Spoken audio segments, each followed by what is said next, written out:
Hey,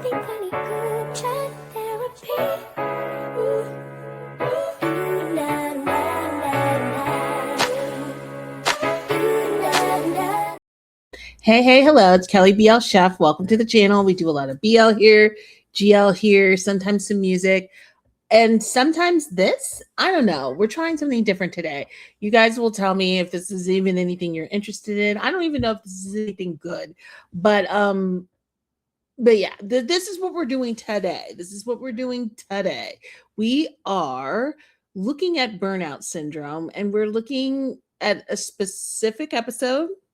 I want to talk about it because it stuck out to me. One thing I will say in my analysis of burnout syndrome, which I'm doing a lot more of over on TikTok, and let me know what I can start doing is kind of compiling my analysis TikTok videos and bringing them here if that's something you guys would like to see.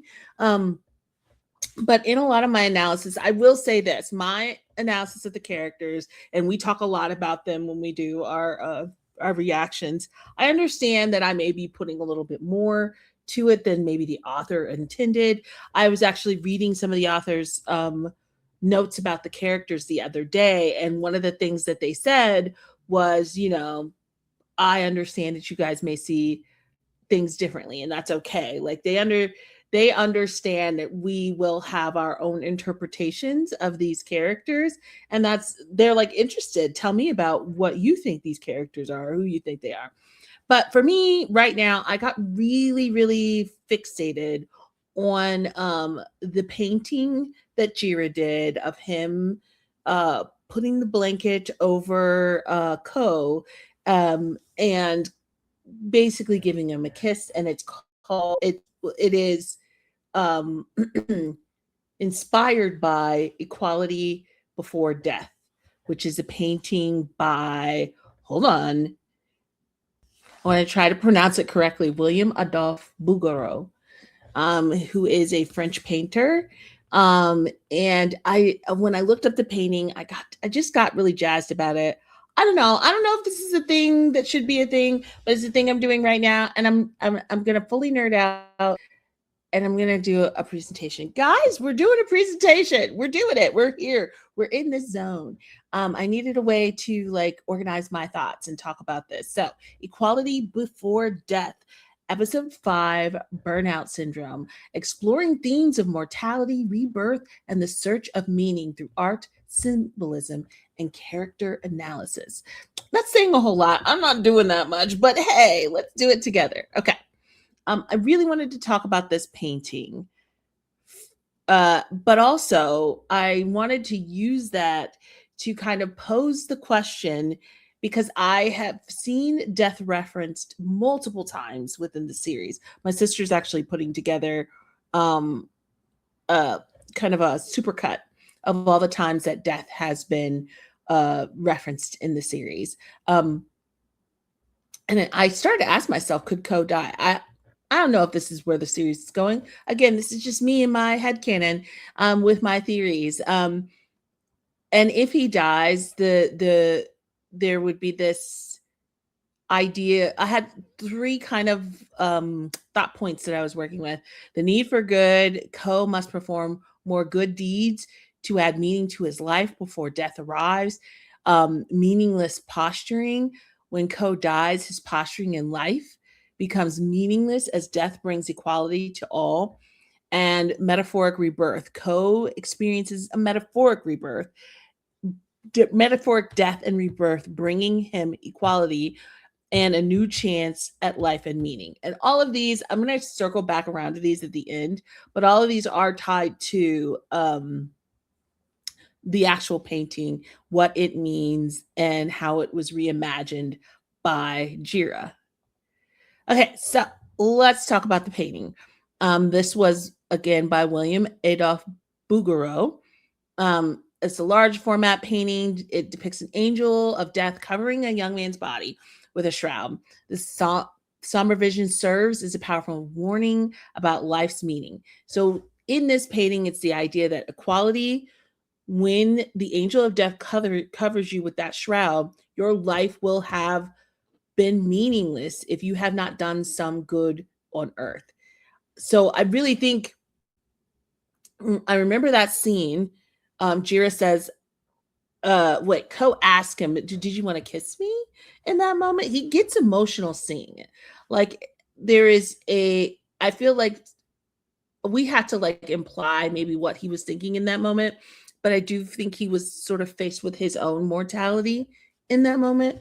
But Jira says, I put this blanket on you to tuck you in and kiss you and tuck you in good night. And so, Ko says, oh, did you want to kiss me? Because you're an angel and you're kissing me. And he's like, you're dead. Nobody kisses a dead person.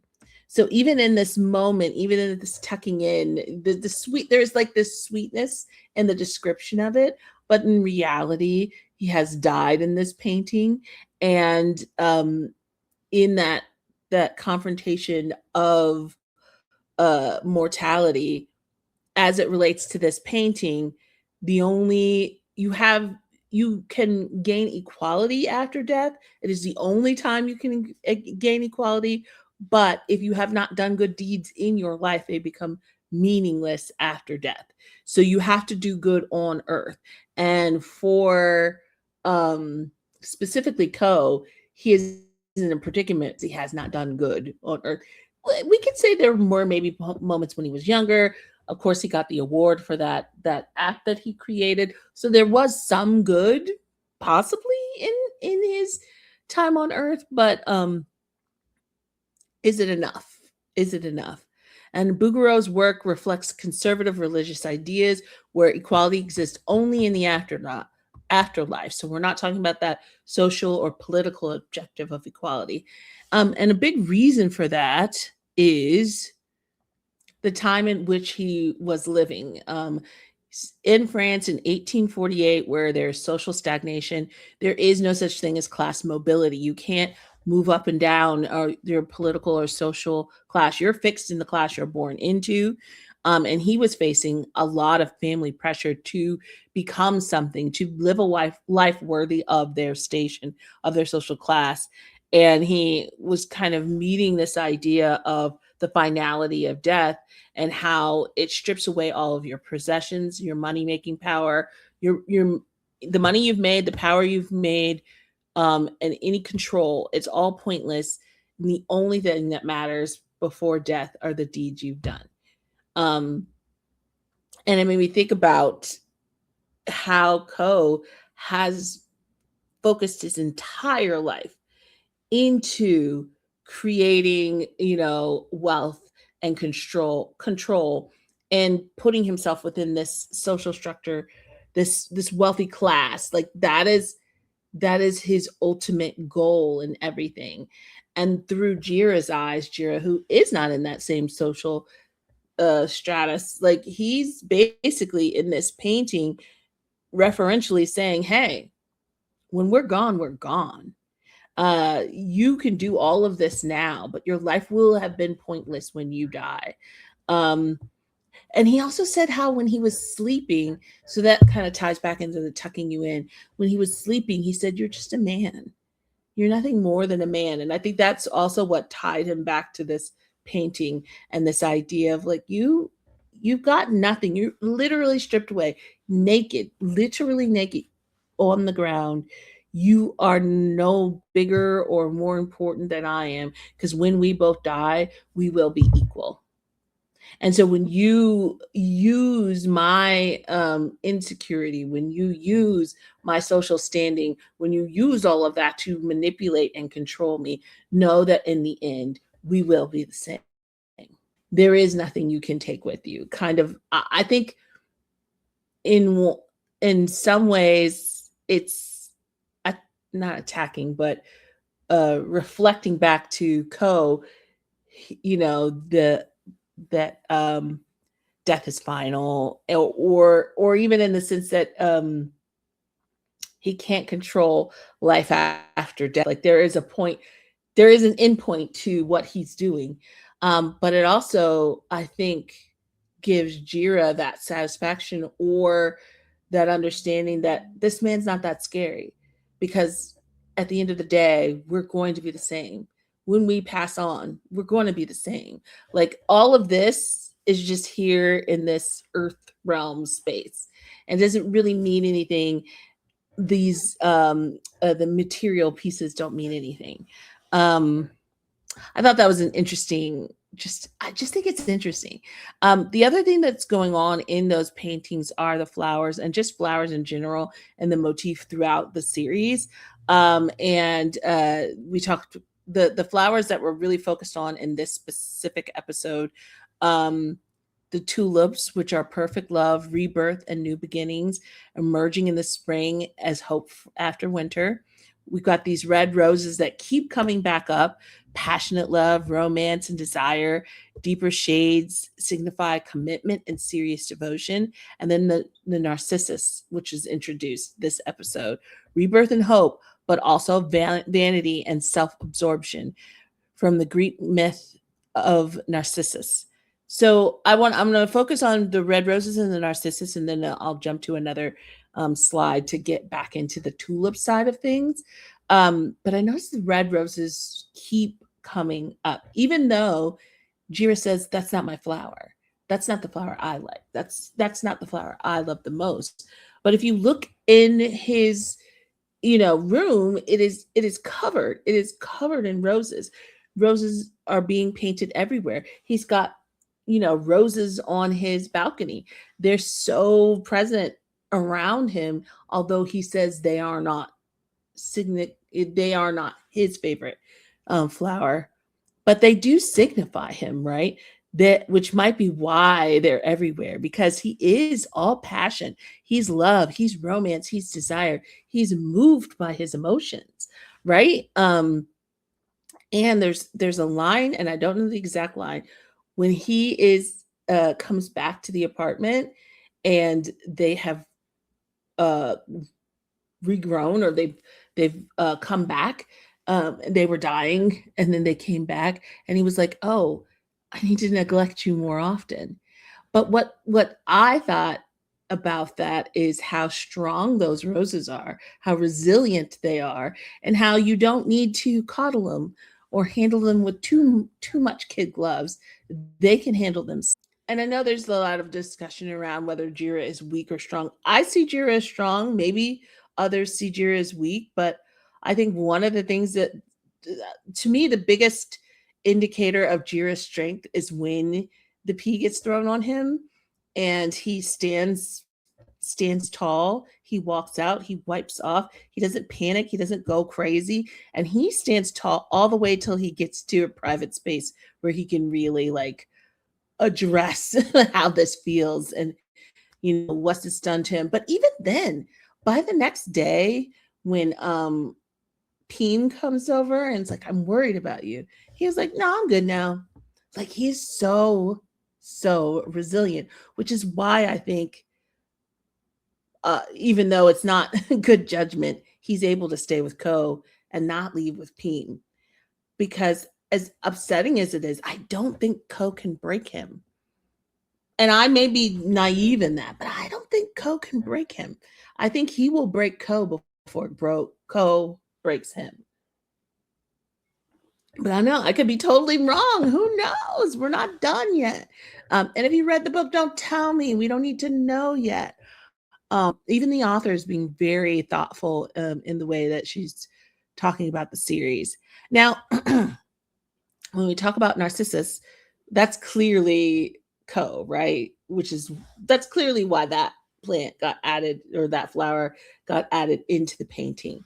Um, but what I like about it is there's two sides to it, right? There's the positive, rebirth and hope, and then there's the negative, which is vanity and self-absorption. The vanity and the self-absorption is Ko. Ko has made himself isolated. He made himself the most important thing in his life, right? Um, he is Narcissus. But there's this other side of rebirth and hope that it is parallel to tulips, which also have that rebirth and new beginnings, right? So both of these two flowers have a side of them that is a representation of rebirth and new beginnings and hope. But Narcissus also has that negative piece that is vanity and self absorption. So I think there is a bit of hope, maybe. I'm just reaching right now. It's okay. It's fun to like play around with ideas. Is there a level of hope there for specifically Co? Maybe. I don't know. Or he's just gonna be awful to the end. We'll see. I'm cool either way. I really love this story. Okay. Um s- Going back to the tulips, there's love and adoration. There's this expressing of deep, perfect, and everlasting love. Rebirth and renewal. Spring emergence signifies new life, fresh starts, and overcoming challenges and fleeting beauty. A reminder to appreciate the present moment to to their short bloom. To me, tulips being um Jira, in some ways this fits. Although the resilience of the rose also, I think he has to be both, right? Um, but that idea that he is so he just the way fleeting beauty, like he is in that moment, he is present at all times. He's not living in the past. He's not too stuck in the future. Jira is like right here, moving in the moment and how it makes him feel. He is filled with love and adoration. And he is experiencing a rebirth and a renewal. And it is love or hate Co. This is not about the good or bad of Co, but it is Co who recognizes his art and allows him to re be reborn, to find himself again, to find his passion for his art again. And that's the thing that's sitting in there at odds with the fact that he knows Co is manipulating him. He knows Co is like not good for him. He knows this here, but he moves from here. And what's tangled up in here in his heart is the fact that this is the person that saw who he was as an artist and gave him the boost to want to draw again, to want to be an artist again, to believe in his art at all. That came from Co. So even though his head is telling him this is not a good person for you, you better run. This guy's not okay. His heart, his emotional space, his gut, all of that is saying, but he helped me find me. And I'm happy to be me again. And so that's another reason if you're like, how could he not leave with Pheem? That's how. Because Pheem, in all, whether you love or hate, it's fine. However you feel about Pheem is your own feeling. I think we're all going to land in different places. I'm okay with that.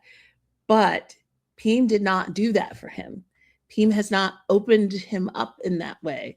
Pheem is just kind of Pheem. He's a typical person. And even the things that he did think he connected with Pheem on, none of it was real. None of it was real. And like I said in the reaction, I think his gut is telling him that. I think he can feel that this is not the person he presents as. And so, I mean, I honestly, once he finds out none of that's real, I don't know. I don't know how, if his interest will stay. We'll see. I don't know if he'll even find that out. Um, so we talked, well, I'm just going back in here, but we did talk about this. Jira is that lower economic station. He seemingly does good. I don't know if we could say categorically he does. He doesn't do bad. He doesn't set out to do harm. I think that's the difference between Jira, Co, and Peen. He is not intentionally doing things that would do harm. Um, he is represented by the tulips and the roses, both passion, romantic, beautiful, and in the midst of rebirth was his new kindled love of art sparked by Co. Co, on the other hand, has worked his way into this higher social status, but we don't really know of any good deeds other than maybe the app that he made. Um, in death, he would lose everything material and with nothing to show, much like the painting signifies. The narcissist, full of vanity and self love, cold and cut off from people, and full of ego. So, although I think actually it's interesting. Okay, I'm going to say it this way. I was going to say Co and Peen are full of ego, but in reality, Ko is full of ego and he believes it. Pheem is full of ego, but he is easily shaken from it, which is why he postures so much because his ego isn't stable. It's easily shakable. He needs people to affirm him for his ego to stay in place. That's why Jira has set him off so easily, and he's so not himself, it seems at times, with Jira, because Jira isn't providing him the affirmation that he needs. um for Ko, I think we're seeing Ko having crisis of ego because Jira is seeing him, because Jira is acknowledging him in all of who he is. And I think he also maybe wants to be seen through Jira's eyes. Like he is interested in what Jira sees that he can't see in himself. So there's also like a yearning there as well. I don't know. Um, I don't know what else I had it. Jira, we're passion and rebirth. I think, yeah, with Jira, I think I talked about this already.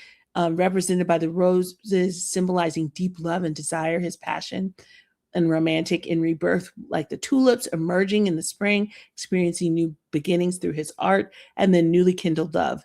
His love of art, sparked by Ko, represents transformation and hope. While on the other side, we have Ko, who's vanity and isolation, the narcissist, full of vanity. Okay, we've said all this. Cold and cut off, and then no good deeds. We said all this. I did a very thorough PowerPoint, y'all. And then in the end, the path forward. Perform good. Ko must add meaning to his life through good deeds before death. That's one pathway I think we could see. Even if this is important, if this isn't important, we won't see any of this. This was just kind of like a thought bubble I had after seeing the painting that I wanted to fully think through and express. And so that's what this is. Death brings equality, so his posturing becomes meaningless as his death equalizes all, and then metaphoric rebirth. Could he have a symbolic type of rebirth? So could his the death of his ego through his interactions with Jira and his want and need for Jira to accept him, could that lead to death, equality, and then rebirth with the ability to try again? Symbolic. And the symbolic depth of his ego through his relationship with Jira and Jira's rejection of him after what he's done, into this point of equality through this symbolic death that would lead to a rebirth and possible meaning life moving forward. I don't know. That may be too much for this. They may not care that much. He could just be a bad person. You know what I mean? At the end of the day, which I'm fine with. I don't think I'm looking for a moral pathway, but if there is one, if there is something transformative that's supposed to happen, I can see the transformation of Jira into somebody even stronger who knows his own worth and has this resurgence of love and art. I could see a transformation of Ko not into a better person, but somebody who is shaken to his core by Jira. His ego is dampened so that he can live a more full and holistic life, maybe. And then for Pheem to get real with himself. And already feel like Pheem is on a new path because this is the first time he has to live out life without the codependency of someone else. It's really interesting. The author basically says he is like a parasite or a succubus. He leeches on to these other people in order to maintain and sustain this vision of himself that he creates based on the person he's near. And he needs them to need him. And when they stop, he doesn't know who he is or what he's doing. And so I think we're going to see what that looks like coming up. Oh my gosh, I'm sorry. Late emails. Um, so yeah, I'm very curious to see what that looks like. Very curious to see who he is when he has no one to attach to. And basically, oh God, I wish I had, hold on. I do think I have the writing. Hold on.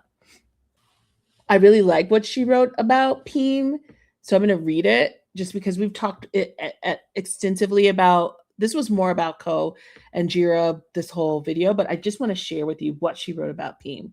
He's stuck in the dynamic of relationships between himself and the other person. At first glance, you'd see someone confident, capable of solving problems, handling everything effortlessly, but beneath that, that's a quiet vulnerability. Pheem tends to live his life tying himself to someone else. At first, it might seem like he's just supporting them while the other side drags him down, and he won't think to pull himself away because he's afraid of uncertainty. We said that, and what the future might look like without that attachment. So interesting. Until one day he realizes this man has slowly become someone who's exhausted by it. He and I think that's that breaking point he hit last episode. He always chooses the role of the substitute. He always chooses the role of the substitute, not even the main role, the role of the substitute, the one who can pull others out of their comfort zone. But the sad thing is, Pheem never really escapes. He just moves from one situation to another, attaching himself again and adjusts. And then one day, when the person he's attached to can't give him what he needs, Pheem once again has to move towards someone or something new to tie himself to over and over endlessly. Ah, it's so good. Now, the author said this was their interpretation of Pheem, and we can have our own. It may not match theirs, but they wanted to share their interpretation or who they see Pheem as, and then was they asked like on Instagram for us to share our opinions. But that's so good. That is exact like after I read that, I was like, aha, yes, it does take a lot of what we said and kind of synthesize it. But the part I think I missed is this latching on. I didn't see, I think I saw it as more predatory, which you can see it in that sense, but it's the sucking to, latching on to people that he sees that can give him something, that he feels like the things he's too afraid to try to get on his own. But once they stop being the source of that, he's got to move on, which is why he goes to the burnout bar every night. They give him a sense of purpose. They make him feel like he's doing something important. I saved them. And then they boost his ego, they feed his ego. He has sex with them, and then he moves on because he's gotten what he needed from that. But he can't get what he needs from Jira, so he's latching on a little longer to try to get it. And he consistently gets what he needs from Ko. What is he getting from Ko? Stability, security, because he's too afraid to venture out on his own and make his own business or go to a company on his own and try to achieve all the things he's achieved. He can do that with Ko. There's safety in Ko. Because if those tough decisions that I'm sorry, if you're in a capitalist society and you're trying to make money, unfortunately, you make those really tough decisions that make you look like a Ko sometimes, not all the time. And not all the crazy, that man living a crazy life. I'm not saying everybody in a business looks like Ko, to be clear.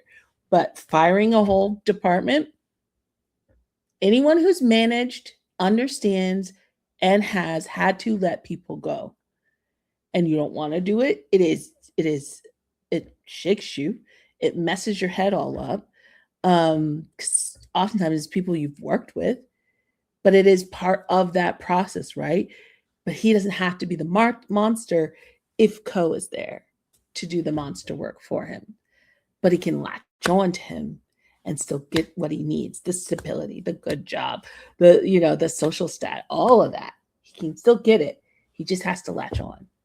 And there's a goodness and there's something in Jira that makes him feel. And so he's latched on to Jira too. So he just lost both of his sources of everything.